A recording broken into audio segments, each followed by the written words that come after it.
और बेल घंटी को दबाना ना भूले। पीढ़ी के सवारिया गेली तू बाजारे, गेली तू बाजारे, गेली तू बाजारे।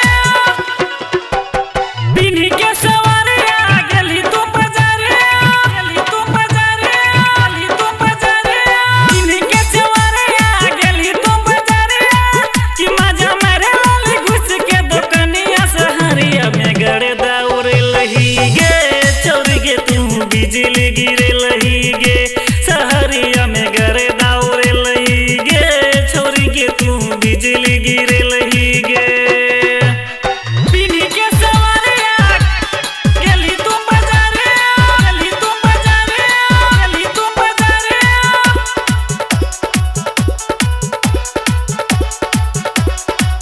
हे गे कासल बदनिया तोहर छोरनिया देहिया से छोरे छुपनिया गे, देहिया से छोरे छुपनिया गे। हे गे दीने पर दीने बहल जाय छौ उठा पटके ई कहनिया गे, कहनिया गे, कहनिया गे। सुन कासल बदनिया तोहर छोरनिया देहिया से छोरे छुपनिया गे।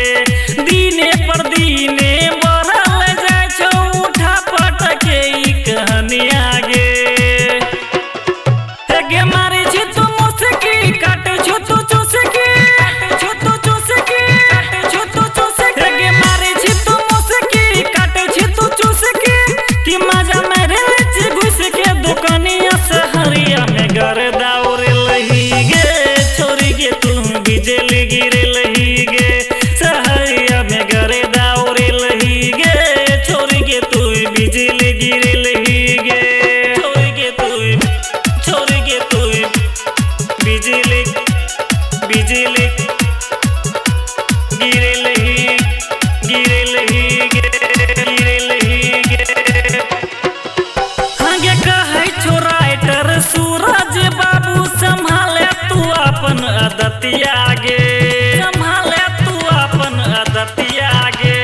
तोहर जवानी देखी के छौरी अर्जुन के धरकै छै छतिया गे, अर्जुन के धरकै छै छतिया गे।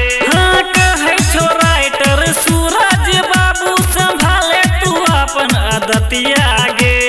तोहर जवानी देखी के छौरी अर्जुन के धरकै छै छतिया गे।